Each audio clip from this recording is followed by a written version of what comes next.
Buenas noches, bienvenidos a todos a la tertulia de Acoldesi.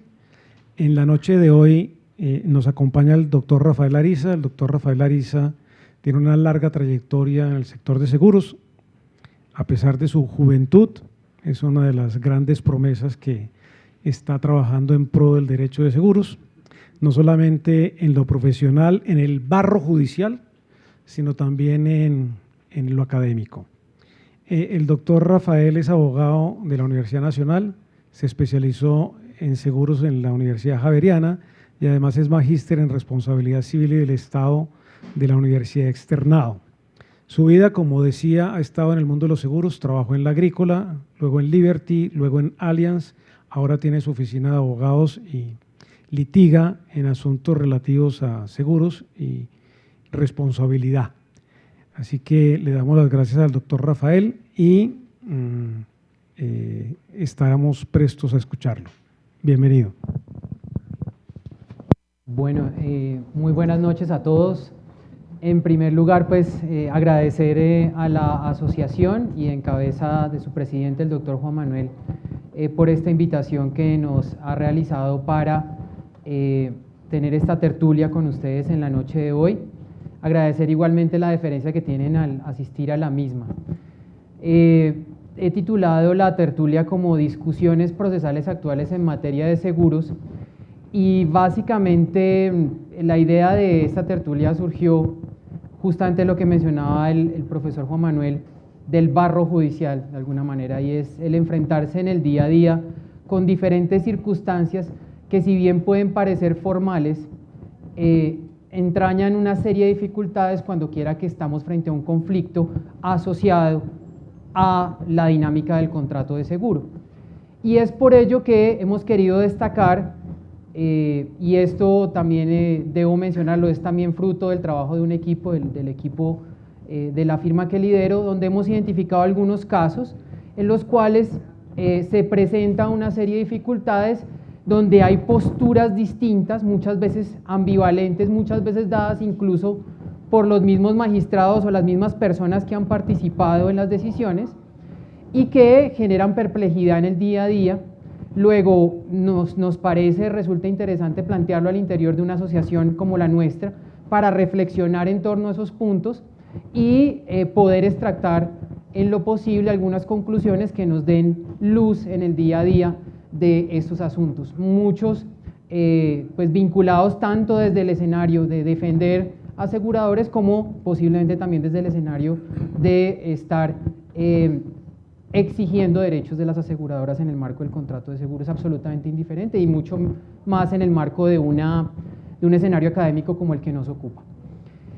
Básicamente con esa idea, el temario que tenemos planteado, en la medida en que el tiempo nos lo permita, también tenemos lo que yo ya llamaría ñapa en el término colombiano, si es que nos da el tiempo, pero en principio pues estos son los 5 temas que quisiéramos tratar. La excepción de cláusula compromisoria frente al llamamiento en garantía del asegurado. En segundo lugar, la vinculación procesal del asegurador en el seguro de cumplimiento por la dinámica especial que tiene esta tipología de seguro.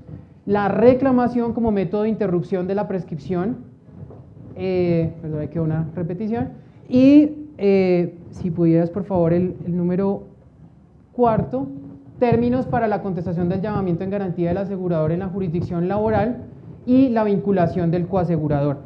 Estos problemas, la idea es abordarlos desde diferentes ámbitos de la jurisdicción, es decir, tanto jurisdicción ordinaria como jurisdicción administrativa, algunas referencias en materia arbitral, otras en materia de responsabilidad fiscal y, repito, pretendiendo mostrar las posiciones tan encontradas que pueden existir. Un asterisco que quisiera colocar a la presentación tiene que ver con el hecho de que muchas de las decisiones que yo estoy citando en esta presentación tienen que ver mucho con el ámbito de Bogotá. Luego también es una invitación para que eventualmente otros capítulos o incluso litigantes que están aquí que litiguen en otras jurisdicciones pues puedan aportar en torno a estos problemas jurídicos. Estas experiencias consideramos que son valiosas en este trabajo, que no es un trabajo acabado sino un trabajo en construcción. Luego consideramos resulta importante desde esa perspectiva. Y el otro asterisco, el segundo, el doble asterisco que quiero colocar es que muchas de las decisiones que están citadas acá pueden provenir de jueces del circuito o tribunales, porque son normalmente los entes judiciales que deciden este tipo de aspectos que son muy procesales. Estos aspectos, digamos, que van con esta formalidad, muchas veces no llegan a altas cortes, con algunas excepciones que mostraremos, pero sí revelan cómo piensan los operadores judiciales en los casos en particular. Entonces, en muchos casos encontrarán que no cito una decisión de la Corte Suprema de Justicia porque probablemente ni siquiera exista en torno a un punto como este, y repito, por eso es muy del día a día de la operación en este tipo de asuntos. Para el primer problema, que es la excepción de cláusula compromisoria ante el llamamiento en garantía, lo primero que quiero señalar es que, como es de conocimiento general, en muchas pólizas de seguro es usual encontrar que se acuerde la denominada cláusula compromisoria al interior de los contratos de seguro. Y allí pues existe toda una serie de discusiones que van desde el tema de si debe estar incorporada en una condición particular o si es posible incorporarla en una condición general por parte de la aseguradora a la que finalmente adhiere el tomador asegurado. Pero independientemente de esa discusión, que es una discusión muy importante y de fondo, aunada a la discusión, digamos, relacionada al tema de protección al consumidor, cuando estamos hablando justamente de la incorporación de ese tipo de cláusulas en contratos de adhesión, donde están incorporadas en una condición general, sí consideramos que existe un problema desde el punto de vista procesal, que lo hemos resumido de la siguiente manera: ¿tiene vocación de prosperidad o no la excepción previa planteada por el asegurador llamado en garantía con base en la existencia de cláusula compromisoria acordada con el asegurado en el contrato de seguro respectivo? Ese es el problema jurídico que nos hemos querido plantear para esta charla. ¿Y en qué consiste? En que dentro de un proceso es demandado el asegurado y el asegurado busca la protección por parte de su asegurador realizando el llamamiento en garantía correspondiente. Y si en ese contrato de seguro en particular está acordada la cláusula compromisoria, bien porque está en una condición particular o bien porque aparece en una condición general, como hemos mencionado, bajo las reglas incluso de un contrato de adhesión, la pregunta es si la proposición por parte del asegurador de esa excepción previa de cláusula compromisoria, o en algunos casos la denominan también falta de jurisdicción, tiene vocación de prosperidad, con independencia de la discusión sobre la validez con la cual la misma cláusula compromisoria se pactó. Y frente a ese interrogante, pues encontramos varias perspectivas en decisiones judiciales en la práctica. Aquí encontramos desde luego el sustento legal de esa excepción previa hoy día en el artículo 100 del Código General del proceso, que nos permite a través de este numeral segundo plantear el compromiso o cláusula compromisoria o incluso la de falta de jurisdicción o competencia. Y cuando se plantea esa excepción han sido pues variados los pronunciamientos judiciales frente a ese aspecto. Una tesis, es decir, si es viable que esa excepción previa prospere una vez es propuesta por el asegurador. Y en ese sentido encontramos en la jurisdicción administrativa decisiones como las siguientes. De vieja data, ya no hablando de la época en la que nos encontramos, en la que ya está en vigor el Código General del Proceso, encontramos decisiones como esta del Consejo de Estado, de su sección tercera en auto de 8 de septiembre de 2005, expediente 2001-2051, ponencia de Alier Eduardo Hernández Enríquez, a propósito de una serie de llamamientos en garantía que se hacían dentro de procesos en los cuales era demandado el Banco de la República. Ustedes conocerán toda la dinámica asociada a la discusión con el UPAC, y en ese tipo de procesos se hacía llamamiento al asegurador con base en la póliza de responsabilidad del banco. Y allí el Consejo de Estado determinó que este tipo de conflictos en los que se presenta la existencia de la cláusula compromisoria da lugar a que no sea posible la admisión y continuidad del llamamiento en garantía justamente por la prosperidad de la existencia de la cláusula compromisoria dentro del contrato de seguro correspondiente. En el mismo sentido, en una decisión posterior, dentro de esta misma dinámica, el Consejo de Estado, 19 de julio del 2007, consejera ponente Rudestela Correa, señala que cuando está contenida esa cláusula compromisoria, determina que la discusión que pueda existir entre el asegurador y su asegurado, que finalmente se expresa en el marco del llamamiento en garantía, debe ser dirimida por los árbitros porque ese fue el mecanismo que adoptaron las partes para la resolución de ese conflicto. Más recientemente, el Tribunal Administrativo de Cundinamarca, en su sección tercera, en esta decisión que citamos, del 25 de septiembre del 2017, en general pues muy reciente, con ponencia de Henry Aldemar Barreto, determina que no puede desconocer la cláusula compromisoria como mecanismo para resolver los conflictos que surjan en el marco del respectivo contrato de seguro. Y básicamente lo que está señalando en consecuencia es que la decisión que con precedencia un juez administrativo había determinado en el sentido de que no era pertinente la excepción previa de cláusula compromisoria, para el Tribunal Administrativo de Cundinamarca sí lo fue, y en ese sentido desvinculó al asegurador ante la existencia de la cláusula compromisoria, determinando para el asegurado la necesidad de adelantar un trámite adicional de carácter arbitral para resolver su conflicto, que bien pudiera haberse resuelto en el marco del mismo asunto por economía procesal.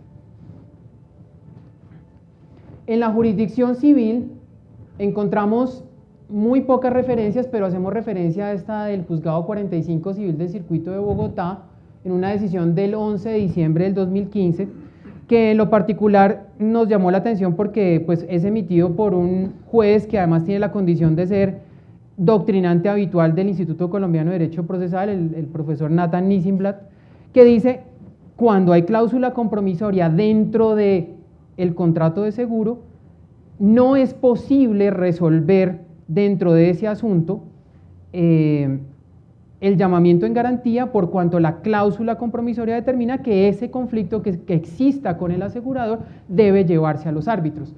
Y en ese sentido, luego de hacer una exposición, digamos, detallada sobre el sentido del llamamiento en garantía y el hecho de que se trata en últimas de una acumulación de procesos por efectos de economía procesal, pues concluye que la economía procesal no es bastión suficiente para pasar por alto el contenido de la cláusula compromisoria, siendo evidente que tales situaciones pudo preverlas la demandada, se refiere al asegurado, al momento de celebrar el contrato de seguro, y bajo esa línea perfectamente pudo apartarse de convenir el pacto arbitral. Es decir, parte de la idea de que si se acordó dentro del contrato de seguro, no es el momento del proceso, el momento o la oportunidad para desconocer la existencia de la cláusula compromisoria. Pero al mismo tiempo encontramos tesis que señalan que no es viable la proposición de esa excepción previa dentro del marco de un conflicto suscitado a raíz del llamamiento en garantía del asegurado. En ese sentido, encontramos dentro de la jurisdicción administrativa esta decisión de la sección tercera del Tribunal Administrativo de Cundinamarca, con ponencia de Carlos Alberto Vargas Bautista, en el sentido de separar de alguna manera la existencia del conflicto central a la existencia de un conflicto con el asegurador. Básicamente el tribunal parte de la idea de que el conflicto central está dado entre el demandante y el demandado, y si es un conflicto relacionado con responsabilidad civil extracontractual o contractual, ese es el conflicto central. Entre el llamado en garantía y su llamante, para el tribunal no existe realmente una controversia, y por ello dice: tengas en cuenta que la sociedad llamada en garantía y la parte demandada vienen a configurar el mismo extremo de la litis, o al menos no están enfrentadas en el proceso como partes contrarias entre sí.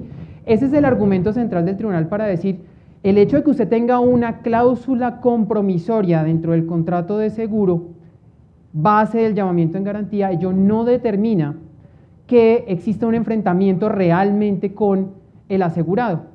Son la misma parte, interpreta el Tribunal Administrativo de Cundinamarca, y con base en esa concepción determina que no hay conflicto realmente que sea susceptible de llevarse a través de la cláusula compromisoria y consecuentemente niega el trámite de la excepción previa, desde luego con su correspondiente condena en costas. El Consejo de Estado ha sido partidario también de esta posición, no en la sección tercera, sino en la sección primera.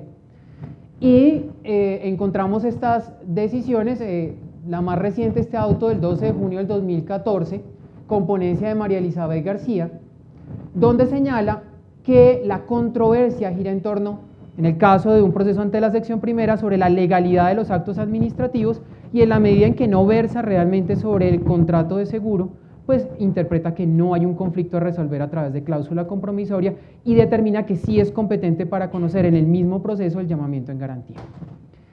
De esta manera uno lo que encuentra es una tendencia, desde luego, a hacer prevalecer la economía procesal dentro de los diferentes asuntos que se debaten ante la jurisdicción, pero también una clara idea de que el llamamiento en garantía para, por lo menos, la jurisdicción administrativa no resulta el conflicto central a resolver dentro del proceso, que existe una controversia, digamos, fundamental, que es la que se debate a través del proceso contencioso administrativo. La del llamamiento en garantía pasa a ser de alguna manera accesoria o subsidiaria en los planteamientos que hemos visto, y en ese sentido, para esta visión de la jurisprudencia, es perfectamente posible, a pesar de la existencia de la cláusula compromisoria, entrar a definir el llamamiento en garantía en el mismo proceso. Al interior de la jurisdicción civil, la Sala Civil del Tribunal Superior de Bogotá, en auto de 13 de junio del 2016, con ponencia del magistrado Juan Pablo Suárez, señala, muy en línea con este planteamiento último que hemos señalado, que no debe prosperar la excepción previa de cláusula compromisoria en un conflicto como este, teniendo en cuenta que el llamamiento no materializa divergencia alguna entre el asegurado y la aseguradora que encarne una verdadera discrepancia sobre el contrato de seguros y amerite someterse al mecanismo alterno previsto. Y en ese sentido señala que para el tribunal el hecho de que exista la cláusula compromisoria no entraña la existencia de un conflicto sobre la existencia, la celebración o el desarrollo del contrato de seguro, y en consecuencia puede decidirse sin ningún inconveniente al interior del proceso. Esta decisión tiene la particularidad de que revoca la decisión inicial que les mencionaba del juzgado 45, es decir, tiene una posición completamente distinta sobre el fenómeno de la participación del asegurador vía el llamamiento en garantía. Pero ¿qué ocurre? Son las preguntas que nos formulamos cuando realmente dentro del marco del llamamiento en garantía el asegurador discute a través de excepciones de fondo la existencia realmente de la cobertura. En ese caso debemos desconocer la existencia de un verdadero conflicto sobre el desarrollo y la ejecución del contrato de seguro. Ese es un tema que de alguna manera se deja de lado en nuestra respetuosa opinión en estos pronunciamientos.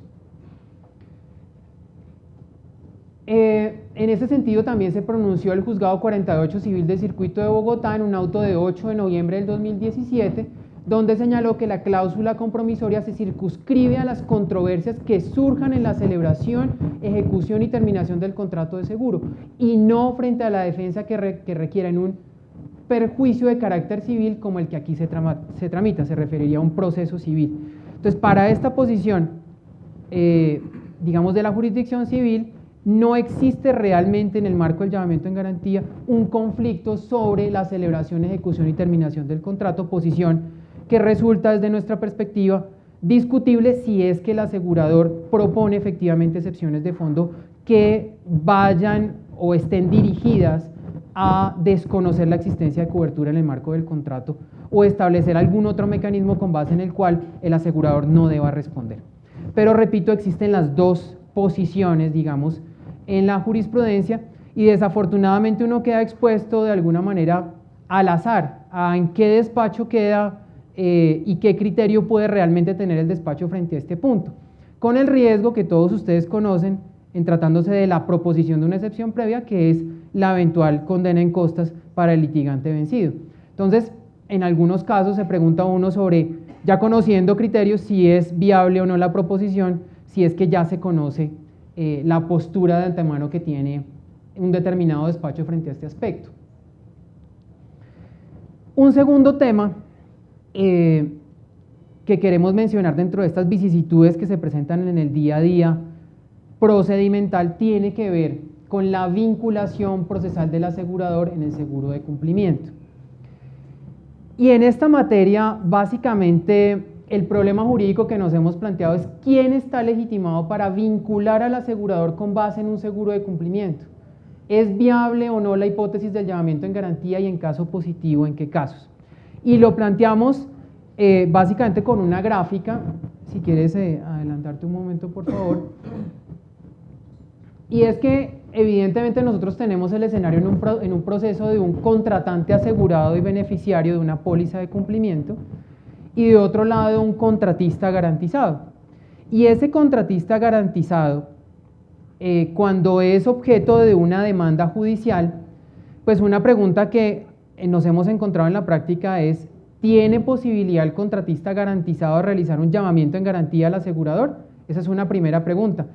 Y digamos, a mí, les confieso, me parecía evidentemente imposible porque el contratista garantizado no es el asegurado del contrato ni es el beneficiario, pero en la práctica hemos encontrado admisiones de llamamientos en garantía al asegurador realizados por el contratista garantizado. Y la otra pregunta es, este contratante asegurado y beneficiario, para vincular al asegurador, debe recurrir al escenario de una demanda judicial directa contra él, es decir, ejercer una acción de responsabilidad contractual como es apenas natural derivada del contrato de seguro de cumplimiento, o podría en el marco de esa discusión con el contratista garantizado hacer un llamamiento en garantía de ese asegurador dentro del marco de ese proceso.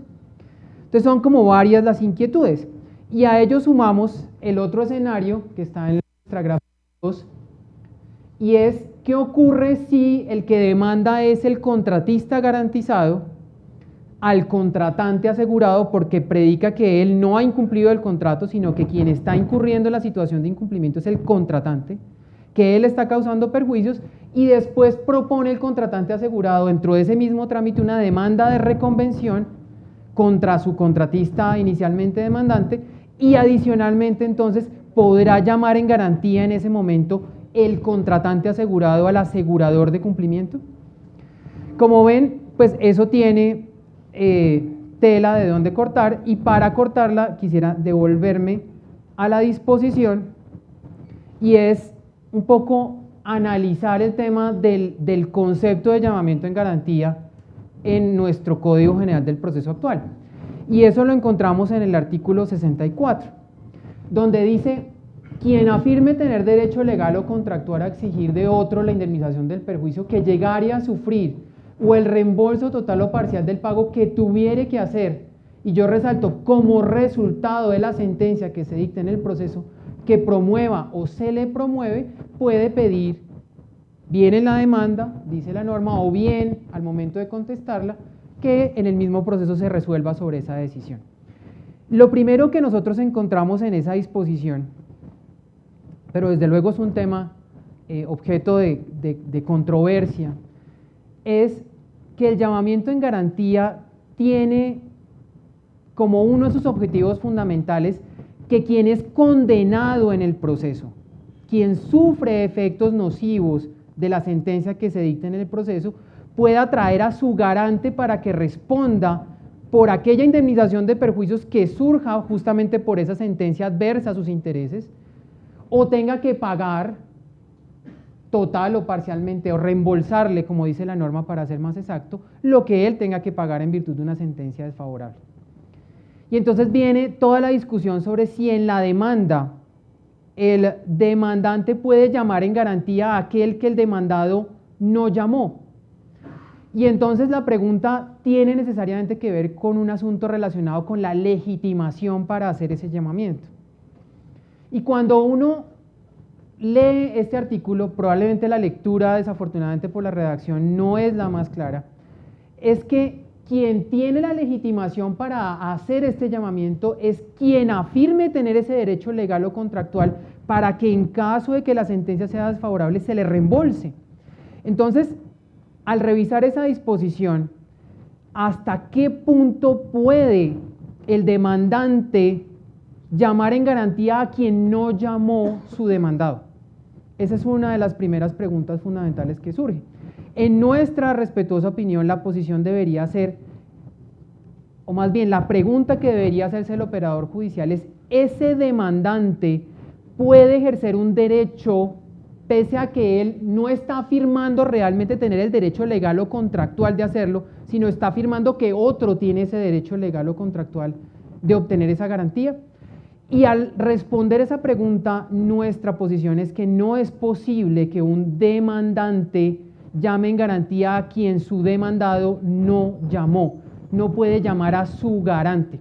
Y eso aplicado en el marco de las decisiones judiciales ha tenido aplicaciones en uno u otro sentido.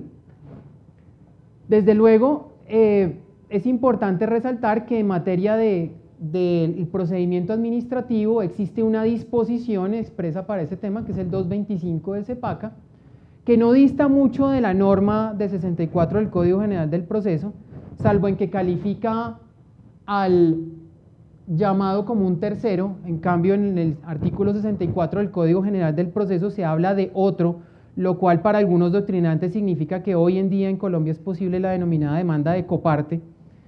Esa es la gran incidencia, digamos, que uno encuentra en las dos distinciones, pero en ambas se hace referencia a que tuviere que hacer como resultado de la sentencia. Ahora, viendo esto, si quieres adelantemos, en el caso de la revisión que hizo la Corte Constitucional de este tema del llamamiento en garantía en el Código General del Proceso, pues define muy claramente también la Corte entiende a este llamado como un tercero, y también identifica muy claramente que el propósito del llamamiento en garantía es exigirle la indemnización del perjuicio que llegare a sufrir el llamante como producto de la sentencia. Así lo expresa literalmente la Corte Constitucional. Entonces, ya entrando, digamos, en materia de los problemas jurídicos que hemos mencionado, pues está el tema de la legitimación. ¿Tiene vocación de prosperidad el llamamiento en garantía del contratante asegurado al asegurador en el proceso que inició contra el contratista garantizado pese a no haberlo demandado en forma directa? Y las respuestas a estas inquietudes en la jurisprudencia que hemos podido revisar son las siguientes. No tendría legitimación, así lo dijo el Juzgado 10º Civil del Circuito de Bogotá en un auto del 31 de agosto del 2016. En ese caso, ¿qué ocurría? Un contratante, es decir, quien tenía que recibir las obras, demandó al contratista, y habiendo demandado al contratista intentó el llamamiento en garantía del asegurador de cumplimiento. No lo demandó de manera directa, sino que dijo: voy a llamarlo en garantía. Y al realizar ese llamamiento en garantía, el Juzgado 10º le contesta lo siguiente: obsérvese que la norma indica que quien tenga derecho legal o contractual de llamar a un tercero para que responda por los perjuicios o la condena que pueda derivarse de una sentencia, es decir, el daño que se ampara por la vía del llamamiento, es para aquel que teme ser condenado en el proceso, no para quien pide la condena. Es decir, descarta la posibilidad de que el demandante, el contratante asegurado, realice el llamamiento del asegurador de cumplimiento en el proceso. ¿Qué está determinando en últimas? Que quien tiene que hacer el llamamiento es quien finalmente recibe o es realmente el destinatario de una garantía. Si yo estoy pidiendo una condena, no puedo llamar a otra persona que no tiene la condición de garante de mi demandado. Eso es lo que está diciendo, digamos, en palabras muy concretas, el juzgado de su decisión. Y por eso señala que por ello el auto inadmisorio de la demanda se le pidió que aclarara la razón por la que no convocaba a la aseguradora como demandada. Es decir, también está destacando el hecho de que el asegurado, el contratante asegurado, debe demandar en forma directa a su asegurador de cumplimiento, no realizarlo a través de la vía del llamamiento en garantía. Y en ese sentido, pone presente el artículo 64 señalando que quien promueva o se le promueva proceso y este le sea adverso porque se hace referencia a los perjuicios o condena derivados del resultado de la sentencia, y aquí se insiste, pretende la demandante que la aseguradora le pague eventualmente la condena que a su favor podría imponerse. Es decir, descarta la legitimación del contratante asegurado para atraer como llamado en garantía al asegurador de cumplimiento si es que primigeniamente no lo vinculó de manera directa al proceso. En otro asunto, este es un laudo arbitral del 1 de febrero de 2017, en este trámite que se surtió ante la Cámara de Comercio, ocurre la circunstancia en la cual básicamente la situación del gráfico 2. Hay un contratista garantizado que demanda al contratante, es decir, yo no incumplí contratista, demando al contratante porque fue él el que me incumplió y le pido que me pague los perjuicios por esa circunstancia. Y en ese caso el contratante asegurado reconviene al contratista garantizado indicándole usted fue el incumplido. Y en ese trámite, que es un trámite arbitral, llama en garantía al asegurador. El llamamiento en garantía es admitido.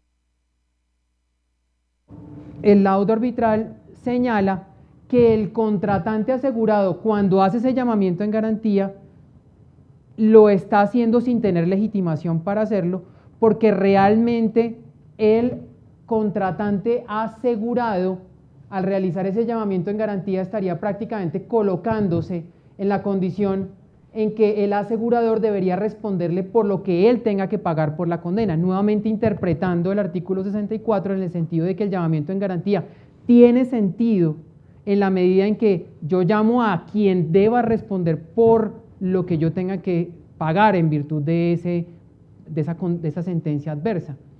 Entonces, si el contratante asegurado está en esta dinámica, es como si estuviese pretendiendo que en caso de que él perdiese el proceso, el asegurador tendría que pagar aquello por lo cual él deba responder, y ese no es el sentido del seguro de cumplimiento, como es apenas evidente. Y en consecuencia, pues descarta la prosperidad del llamamiento en garantía y condena, desde luego, en costas al contratante asegurado.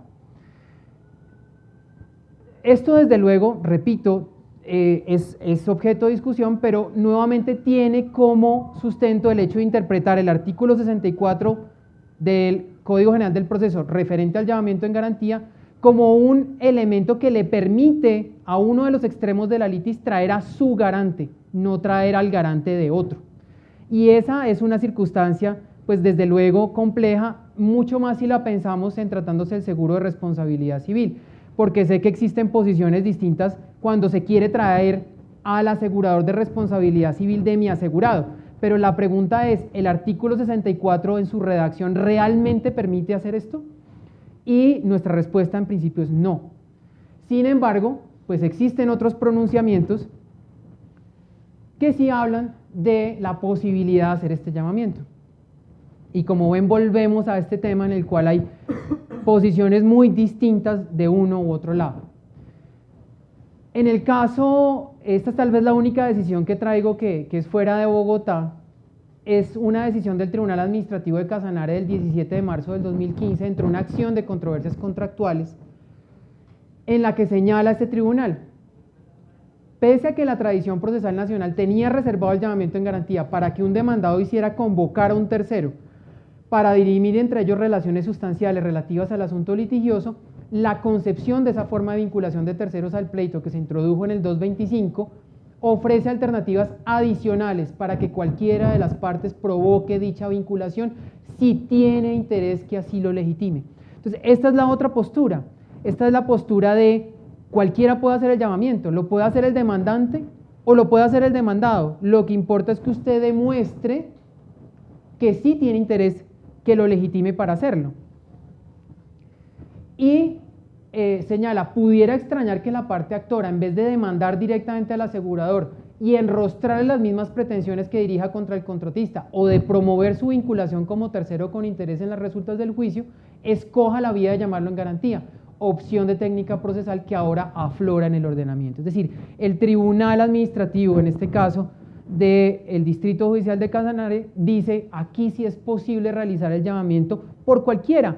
Entonces está diciendo, a pesar de que quien está demandando es el contratante asegurado y no demandó primigeniamente al asegurador que en últimas es el asegurador de cumplimiento, que finalmente está protegiendo su patrimonio como contratante, no lo demandó directamente, pero le está diciendo sí puede hacerlo vía el llamamiento en garantía. Y en ese sentido quedó vinculada una aseguradora dentro de un trámite procesal como llamada en garantía, pese a que primigeniamente no fue vinculada directamente por quien es el asegurado dentro de la garantía de cumplimiento. La otra pregunta es, ¿puede el contratista garantizado llamar en garantía al asegurador en el proceso en el que es demandado por el contratante asegurado? Hipótesis que les estaba comentando desde el comienzo, y es, ¿acaso el seguro de cumplimiento le permite al contratista garantizado traer a su asegurador de cumplimiento al proceso?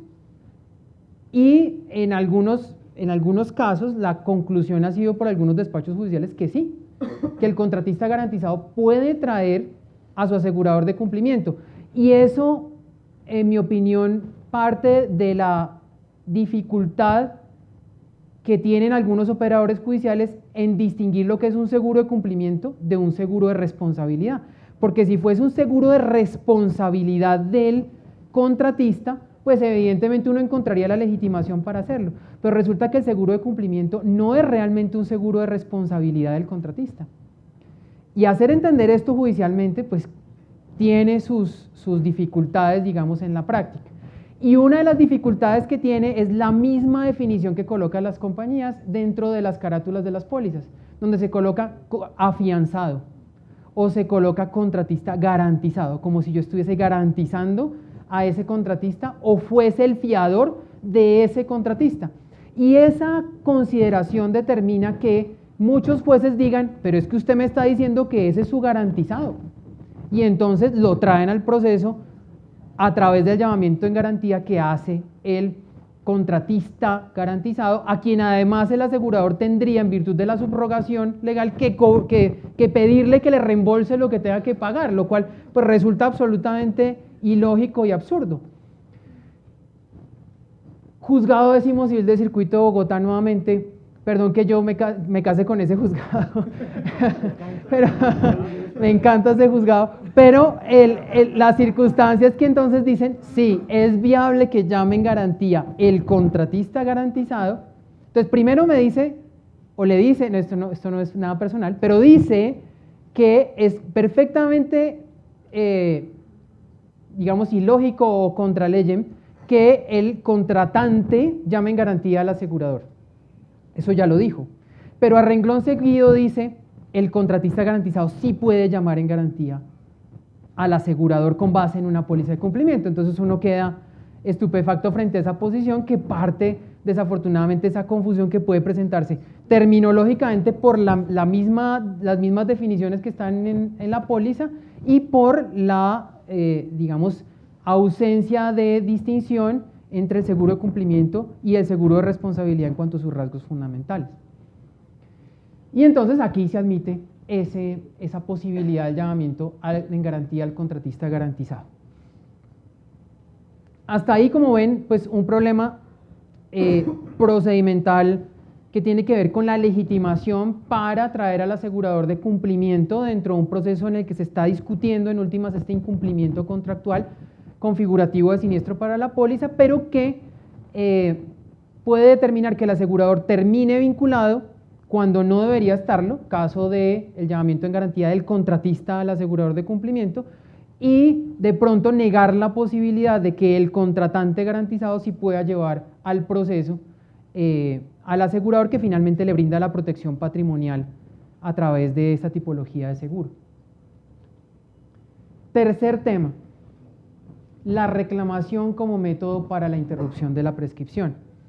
Este es un tema pues asociado desde luego con connotaciones muy importantes, no solamente procesales sino sustanciales, y el problema jurídico que está allí es la presentación de la reclamación bajo los términos del artículo 277 del Código de Comercio.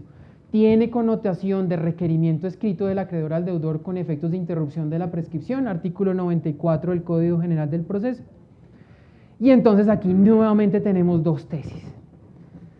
Y no faltará también la ecléctica, porque eso también las tenemos.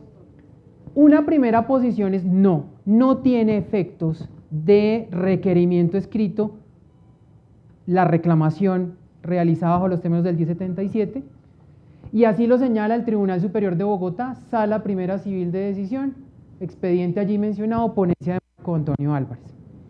En este asunto, la Sala Civil de Decisión del Tribunal concluyó que no tiene la reclamación la connotación de requerimiento escrito por varias razones. La primera que señala es porque el pago de la respectiva indemnización está supeditado a que el asegurado beneficiario formule la reclamación.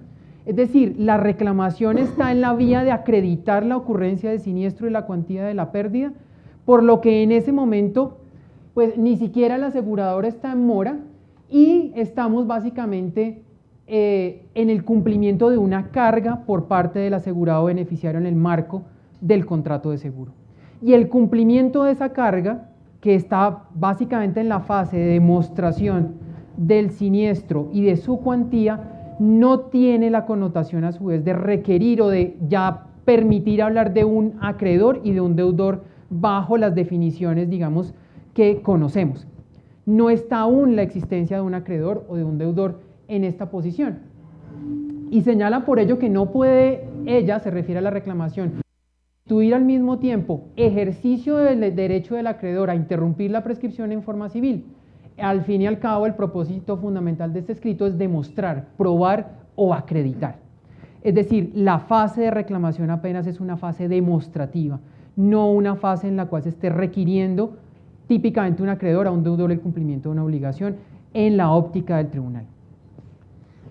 Y la segunda, aquí acude el tribunal a la idea del efecto útil de la norma, es que si el requerimiento escrito del acreedor al deudor solamente lo puedo hacer una vez, pues no puede al mismo tiempo reclamar y entonces ahí estoy ejerciendo la única vez que tengo para interrumpir la prescripción.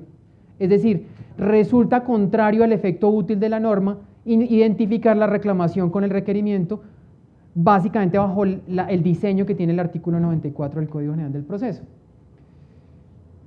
Y determinaría entonces a voces del tribunal que si la reclamación es al mismo tiempo el requerimiento, pues esa posibilidad de requerimiento del artículo 94 se vuelve, en palabras del tribunal, anodina, sin ningún efecto, porque finalmente se está haciendo lo mismo con un solo documento. Entonces, de esa manera se estaría indicando que no es posible aceptar una postura en virtud de la cual la carga de presentar una reclamación absorbe el derecho del acreedor a exigirle a su deudor con fines interruptores de prescripción que honre una deuda. Entonces, básicamente, el tribunal concluye reclamación y requerimiento son dos cosas diferentes. Y eso pues le hace a todos los que estamos, digamos, en uno o en el otro lado de las discusiones de seguro reflexionar sobre la incidencia o no de la reclamación para esos efectos y la eventual posición que pueda adoptar por lo menos la jurisdicción ordinaria civil en el marco de la jurisdicción de Bogotá. Consideramos que este otro concepto de la Dirección Jurídica de la Superintendencia Financiera del 28 de julio de 2014 también va en la dirección de establecer que requerimiento y reclamación son dos cosas distintas. Dice la Dirección Jurídica de la Superfinanciera que en aquellos casos en los cuales se consoliden las condiciones de acreedor y deudor de las partes intervenientes en el negocio asegurador es cuando realmente es posible hablar de este esquema de interrupción de la prescripción bajo el requerimiento del artículo 94. Y tener la connotación de acreedor y deudor de una obligación en sentido estricto, pues exige tener certeza sobre el quantum de esa obligación. Y en la medida en que apenas la reclamación está en esa fase demostrativa, uno podría interpretar a la luz de este concepto que no estamos todavía frente a la consolidación de condiciones de acreedor y deudor.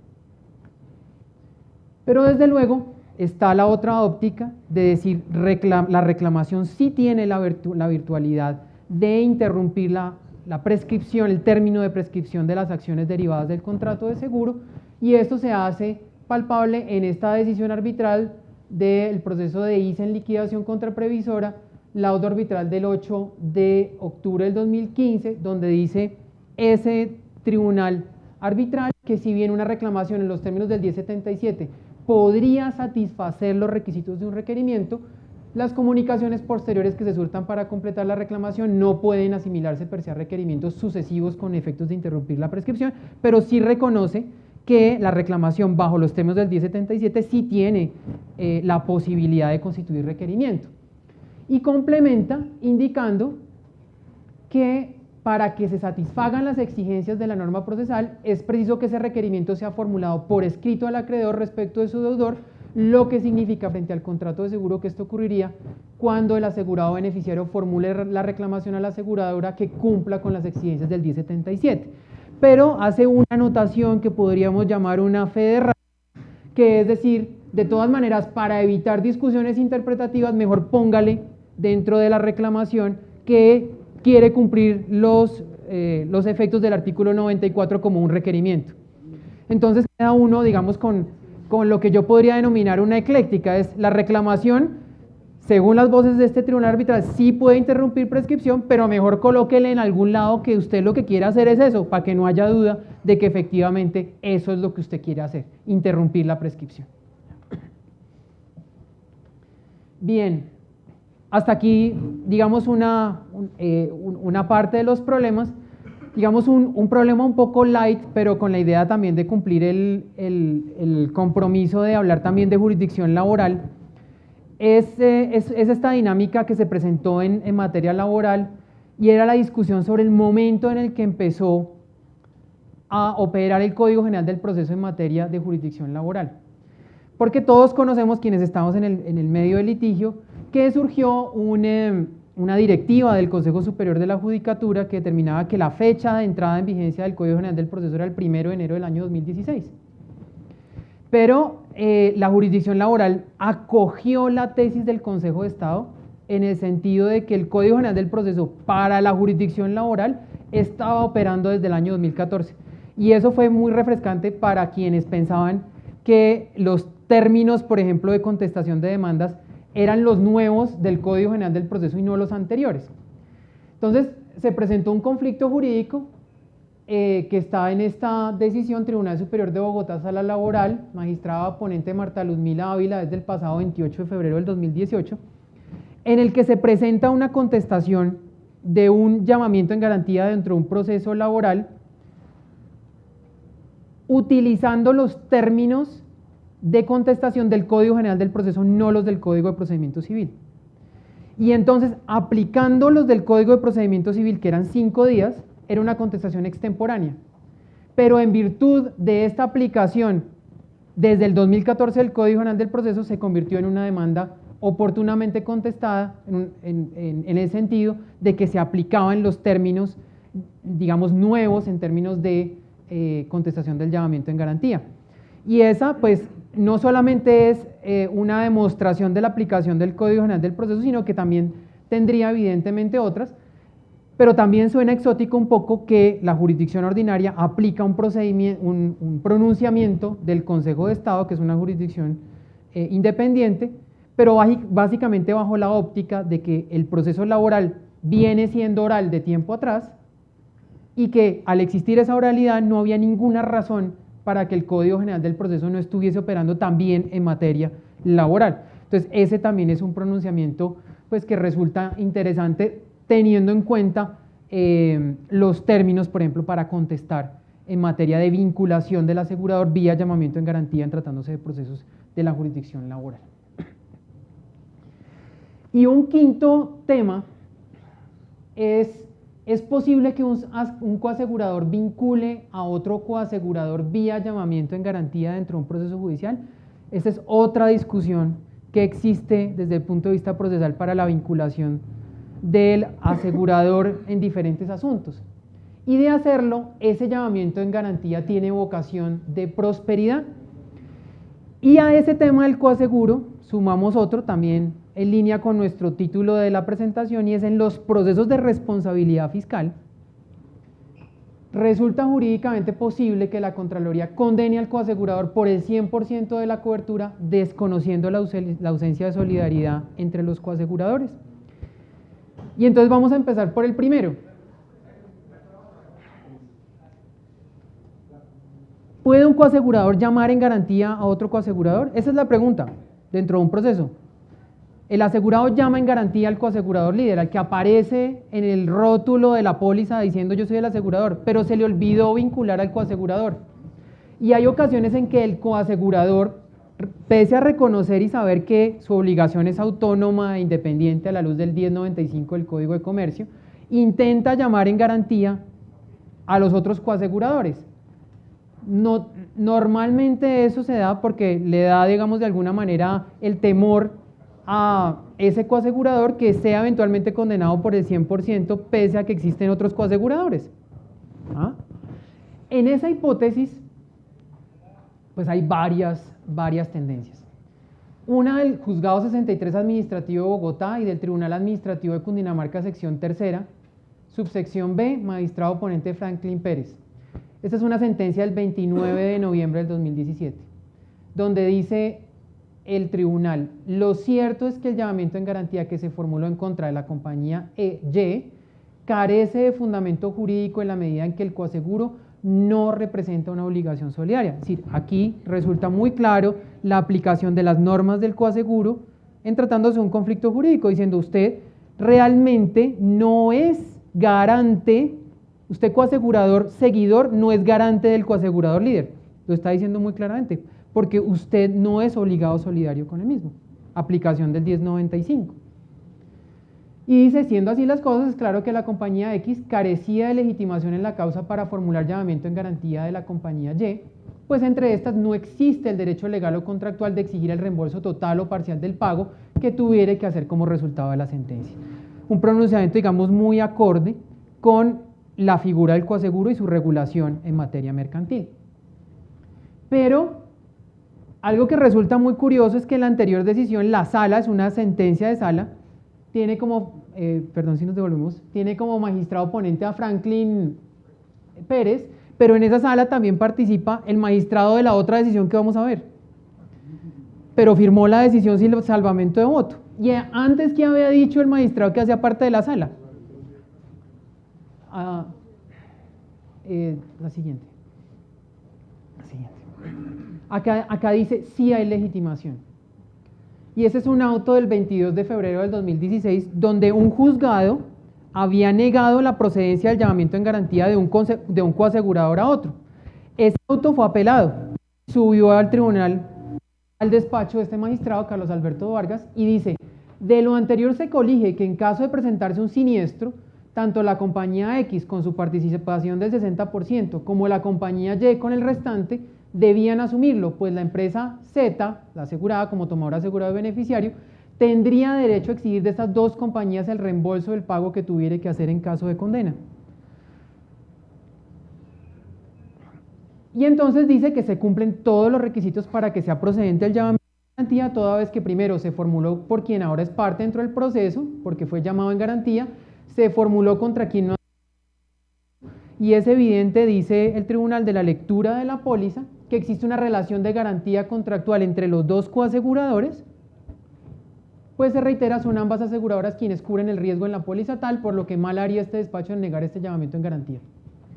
Y entonces, que un asegurador, un coasegurador líder llamado en garantía por el asegurado, a su vez llame en garantía a otro coasegurador, pese a que no existen solidaridad entre los mismos. Cada uno respondería por su proporción.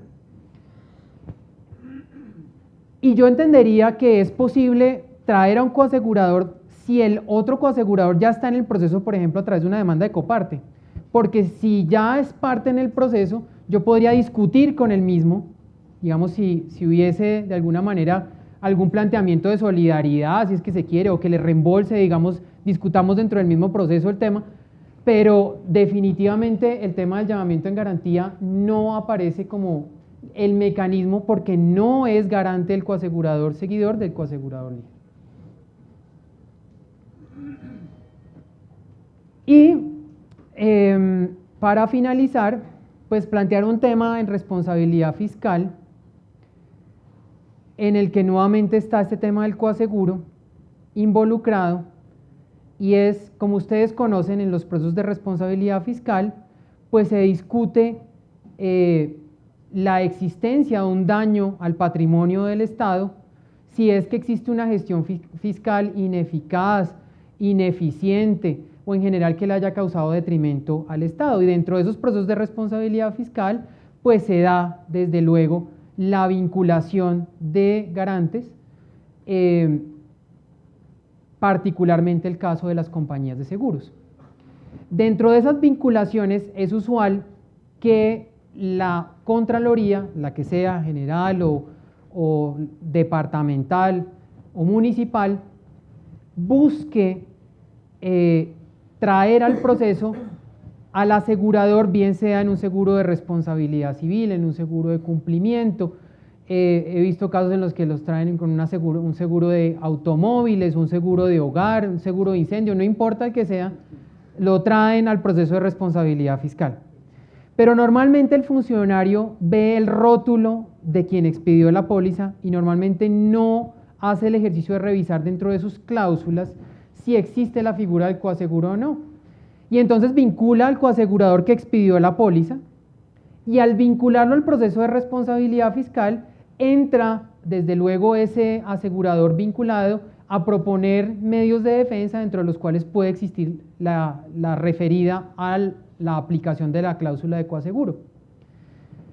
Cuando se plantea este tema del coaseguro, lo que uno esperaría es que el funcionario de la Contraloría respectiva pues tome nota de esa circunstancia y procure traer a los coaseguradores entendiendo, digamos, la dinámica propia del coaseguro 1095 del Código de Comercio. Pero el funcionario normalmente adelanta el procedimiento sin reparar en esa circunstancia, y es posible que solamente realice este análisis al momento de proferir ya el fallo o de realizar, en el mejor de los casos, una autoimputación. Entonces, viene la circunstancia en la cual el funcionario ya con su cúmulo de vinculados y de presuntos responsables fiscales entra a decidir, y viene la pregunta por parte de algunas de estas contralorías: si solamente vinculé al coasegurador líder, ¿puedo condenar a ese coasegurador líder a que pague el 100% de la cobertura y que él internamente, de manera posterior, pues determine cuál es la participación con los coaseguradores seguidores? Y este tema lo resuelve desafortunadamente en una decisión relativamente reciente, la Dirección de Juicios Fiscales de la Contraloría General de la República.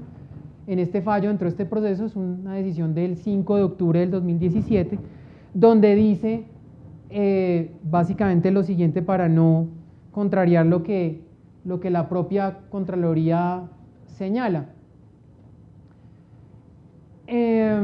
Básicamente dice que como no hay un procedimiento indicado dentro de la póliza, no encuentra un procedimiento sobre el coaseguro dentro de las condiciones del seguro, y a pesar de que encuentra la cláusula de coaseguro dentro de la carátula de la póliza, dice: no veo cuál es el procedimiento que debo aplicar para repartir entre los coaseguradores la proporción correspondiente. Es decir, ve la cláusula donde dice: usted participa en el 30, el otro en el 40, el otro en el otro 30, pero como no hay un procedimiento en las condiciones, debo condenar al coasegurador líder a que pague la totalidad de la condena por responsabilidad fiscal, y posteriormente usted debe entenderse con los demás coaseguradores a obtener el reembolso.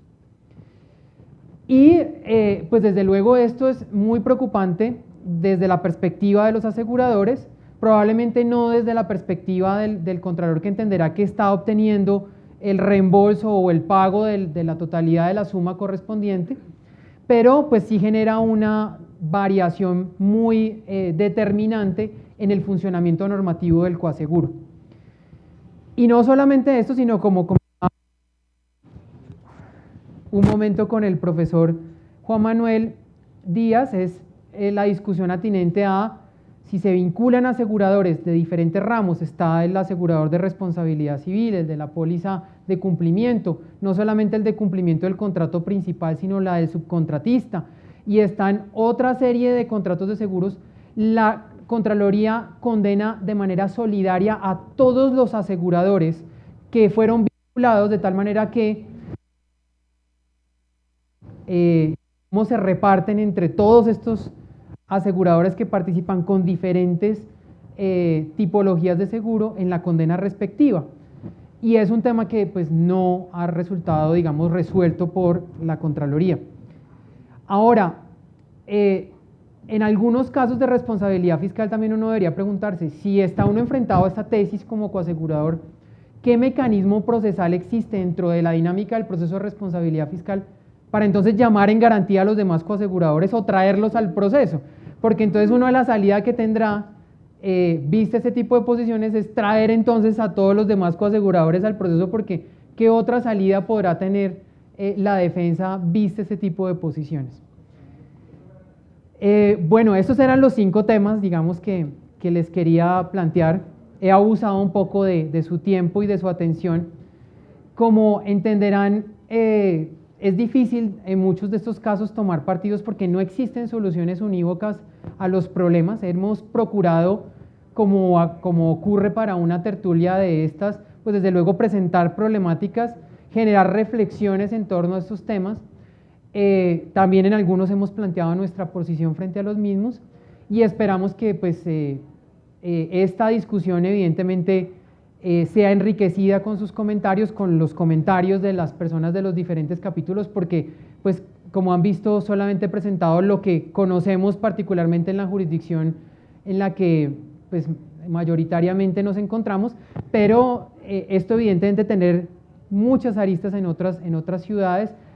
Y vale la pena, digamos, hacer este tipo de discusiones en nuestra respetuosa opinión para también acercar de alguna manera a los operadores judiciales a encontrar soluciones que le brinden seguridad jurídica a todos los actores que participan en estas discusiones en torno al contrato de seguro. Les agradezco muchísimo la atención y quedo atento a cualquier inquietud o participación que ustedes quieran realizar.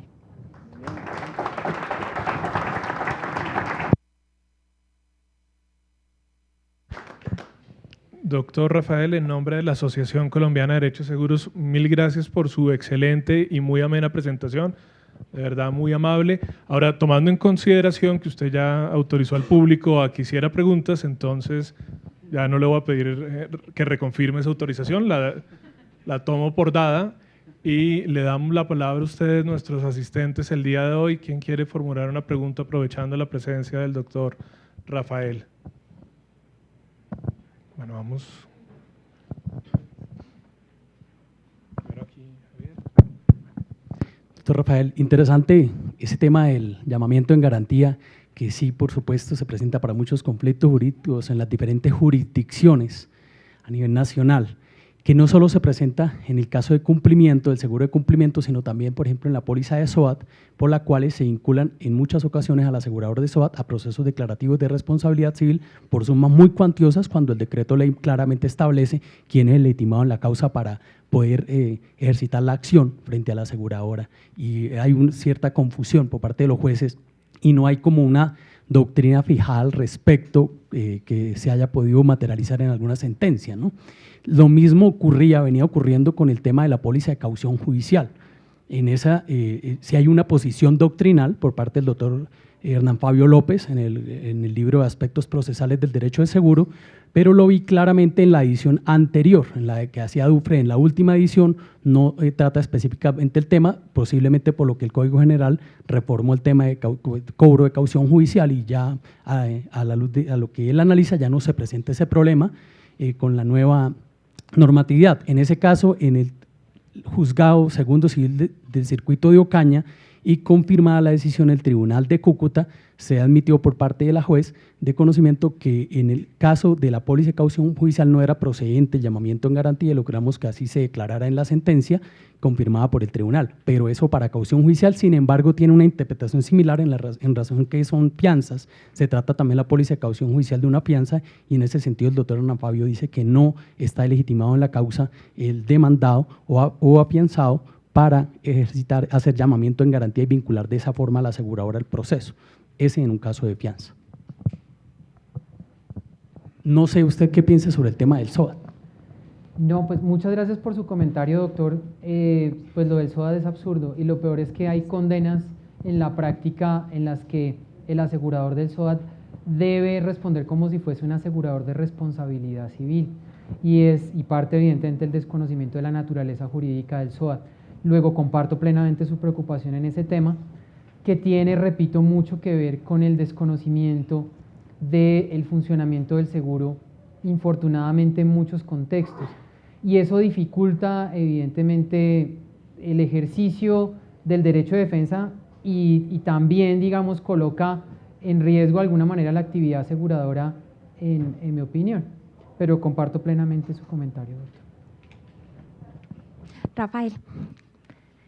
Son dos preguntitas. La primera es como para también mirar en el análisis que hiciste del llamamiento en garantía, si de pronto las tesis que se plantean sí pueden tener o no relación con el conflicto en relación con la cobertura. Entonces tú nos mostrabas cómo en muchos casos han admitido ese llamamiento en garantía y cómo en casos no lo han admitido, pero no sé si pudieras de pronto contarnos más los conflictos que estaban en esas sentencias para saber si en los casos en los que se negó ese llamamiento en garantía no habían otras excepciones relativas a la cobertura o digamos que no se había trabado una litis frente a un conflicto en el contrato de seguro como tal. Para saber eso. Sí, perfecto. Sí, eran conflictos fundamentalmente relacionados con demandas de responsabilidad de una víctima frente a su asegurado, en la que luego el llamamiento en garantía el asegurador planteaba ausencia de cobertura, por ejemplo, por riesgos excluidos o por circunstancias atinentes, por ejemplo, a la aplicación de esquemas de cobertura como el claims made. Entonces, la pregunta es, en ese tipo de discusión, ¿hay una controversia respecto de la celebración, ejecución o terminación del contrato de seguro? Esa es, digamos, la inquietud. Si está planteando un asegurador, no hay cobertura por aplicación del esquema temporal claims made, ¿hay una controversia o no entre el asegurado y el asegurador en el marco del llamamiento? Pero la respuesta en algunos procesos es no. Ok, entonces, en casos donde hay conflicto en relación con cobertura, aún así han dicho que no. Ok, o sea, no se puede generar una regla ahí con el tema. Bueno, y en el segundo, el segundo caso es que me quedé pensando en el llamamiento en garantía que se plantea en el caso que planteabas del seguro de cumplimiento en reconvención del contratista, creo que es de un laudo arbitral que planteabas, del contratista, del contratante garantizado que reconviene contra el contratista afianzado y llama en garantía. Y en ese caso, pues entiendo la negativa, pero también me cuestionaba cuál hubiera sido entonces el vehículo que tenía ese contratante para vincular en ese conflicto al asegurador de ese incumplimiento contractual. Y no sé, se me ocurrió, pero no sé qué piensas al respecto, de pronto tratar de plantear en la reconvención una reforma, pero no tengo claro eso, si se pudiera una reforma a la demanda de reconvención, incluyendo como co-demandado en reconvención a la aseguradora. Sí, efectivamente creería que el mecanismo era una demanda en reconvención incluyendo al asegurador y que lo llamaran al proceso, caso en el cual el asegurador podría haber planteado, es que yo no pacté cláusula compromisoria en mi contrato de seguro, pero pues existe la dificultad de la norma del estatuto de la ley arbitral que dice que, digamos, al conocer de alguna manera ese contrato que garantizó y que tenía cláusula compromisoria, se refiere al llamamiento en garantía, pero creería que en ese caso también quedaría con la posibilidad de ser vinculado a ese proceso. Yo lo planteaba como reforma a la demanda de reconvención para que se admitiera la demanda de reconvención, porque si lo presentaba la demanda de reconvención incluyendo a la aseguradora, era posible que no me la admitieran inmediatamente. Entonces lo planteaba como reforma Podría a la ser demanda la reforma, claro, porque en la demanda reforma de podrías reconvención incluir para incluir a otro. demandados adicionales. Ok, Claramente, sí. bueno, gracias. Muchas gracias. ¿Alguien más tiene preguntas para Rafael?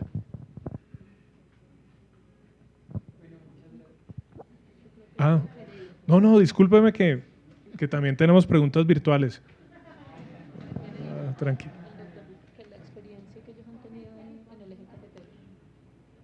Bueno, un comentario de Pereira. Dicen que en el eje cafetero han tenido experiencia de condena solidaria también en las contralorías. Entonces, en el eje cafetero, pues tiene la misma línea las contralorías. Vayan pensando que es un tema generalizado. No era una pregunta, sino solo un comentario. ¿Alguna otra pregunta? Dos preguntas de mi parte. En la parte que veíamos al inicio de la falta de jurisdicción, la excepción previa de cláusula compromisoria, pacto arbitral,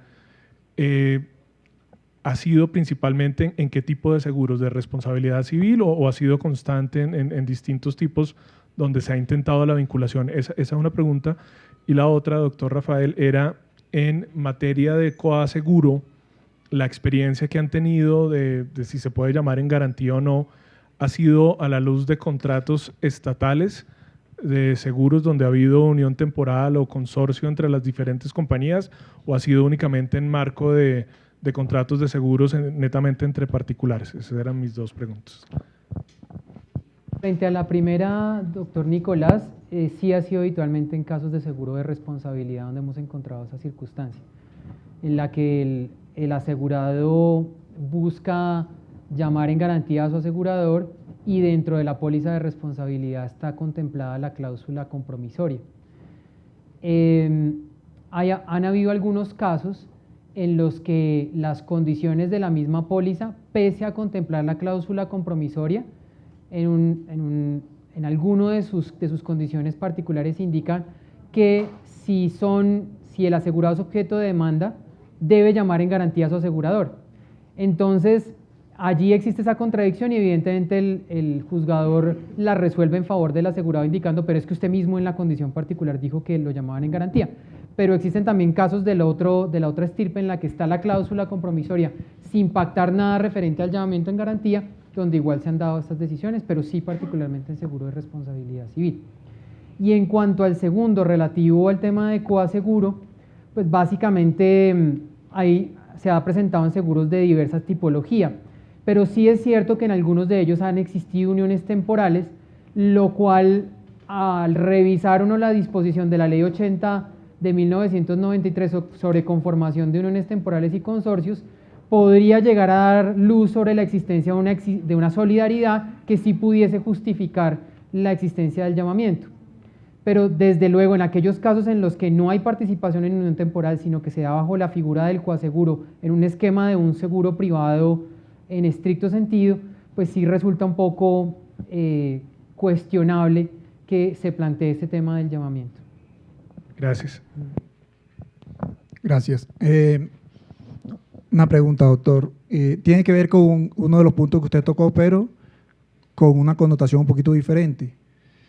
Se trata de la posición esa en donde se asume que la reclamación hace parte o tiene los efectos del requerimiento de que trata el artículo 94, suponiendo que esa es la tesis aplicable o aceptada.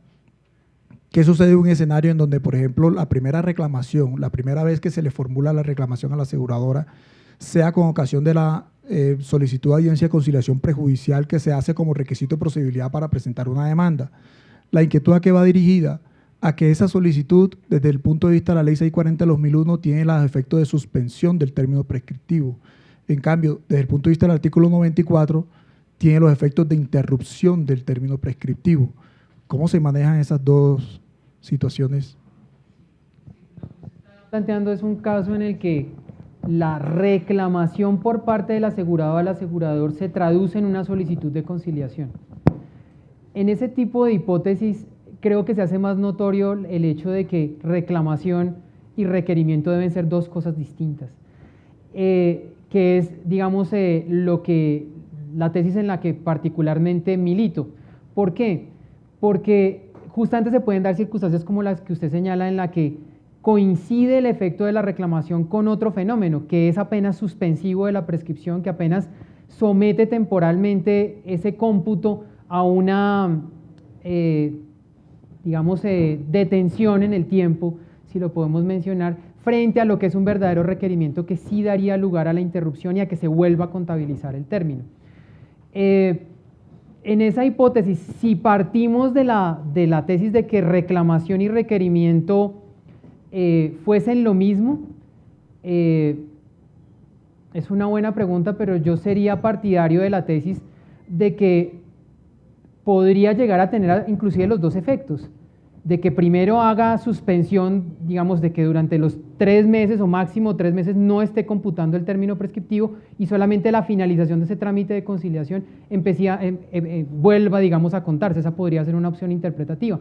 O la otra es pensar que podríamos tomar la más favorable de los dos efectos, y es tomar que sea interrupción, y entonces solamente sería interrupción y no suspensión. Cualquiera de las dos tesis bien podría calar en un operador judicial. Pero para evitar la discusión, que ponga ahí que está haciendo... Es mejor colocar que está haciendo requerimiento, sí. Es una reclamación directa del acreedor al deudor, o sea que por la solicitud de conciliación no aplica la... O sea, básicamente bajo ese planteamiento, entonces, si yo estoy solicitando a alguien que concilie conmigo, no le estoy haciendo un requerimiento.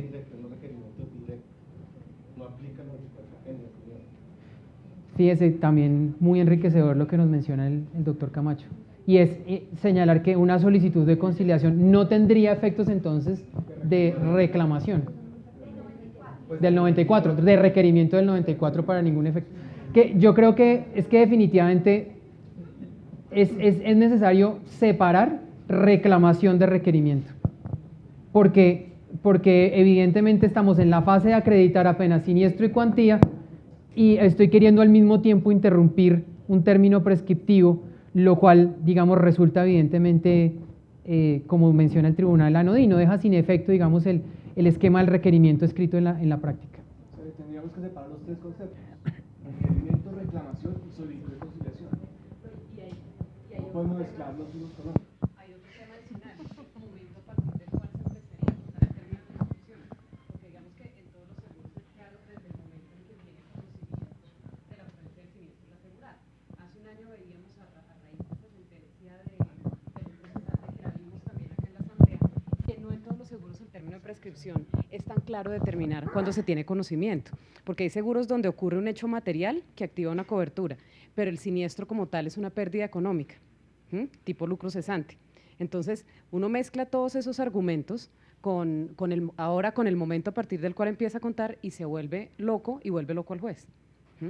Hace un año la conclusión a la que llegamos con estos temas sobre el artículo 94 era: si uno es compañía de seguros, tome la tesis conservadora como compañía de seguros, es decir, el artículo 94, si se lo invocaron en la reclamación, haga de cuenta que lo tiene interrumpido, pero si uno es asegurado, no haga de cuenta que no sirve para nada, que no existe el artículo 94, y demande lo más pronto posible, porque realmente la posición son muchas aristas para uno saber realmente cuándo interrumpe un término de prescripción. Y veíamos en ese fallo de junio del 2016 de la Corte Suprema, donde además la Corte Suprema utiliza la teoría del equitable tolling del derecho inglés, donde dice por razones de equidad, de buena fe en el contrato, si el asegurado reclama y el asegurador nombra ajustador, empieza a hacer todo un proceso, hace preguntas, hace reuniones y empieza a pasar el tiempo, ahí por razones de buena fe se debe entender interrumpida la prescripción. Entonces son mil consideraciones acá, pero que fíjate, ya hay unos pronunciamientos judiciales que tienden a acoger la teoría bajo la cual, como en el momento de la reclamación no hay un deudor cierto, el artículo 94 con la mera presentación pues no va a interrumpir, que en eso pues yo creo que estamos de acuerdo. Gracias, doctora Rebeca, completamente de acuerdo en la dificultad que existe por todos estas interpretaciones, y coincido en que desde la perspectiva de asegurador hay que adoptar la tesis conservadora, la reclamación que se presente, digamos, tomarla como para esos efectos, y desde la perspectiva del asegurado, yo diría que o bien presentar en documentos distintos reclamación y requerimiento, o pues optar por la tesis que mencionas de ya presentar la demanda. Bueno, no, pues. Bueno. A ver. Antes de las empanadas, es que alguien me escribió aquí, antes que no lo portadas, en relación con una pregunta en el seguro de responsabilidad civil, en el cual la víctima es el beneficiario, y me dicen la pregunta, el pago para que sea válido debe ser hecho al beneficiario porque es el destinatario de la indemnización. La pregunta se refiere a cuando se llama en garantía, no se ejerce la acción directa, sino se llama en garantía por parte del asegurado, hay condena al asegurado por responsabilidad y hay condena a que se efectúe el correspondiente reembolso. Pero resulta que el asegurado está ilíquido o el asegurado está en ley de reorganización empresarial. ¿Es viable el pago directo a la víctima así no se haya ejercido la acción directa, sino el llamamiento en garantía? Es una muy buena pregunta. A ver, yo antes de esa...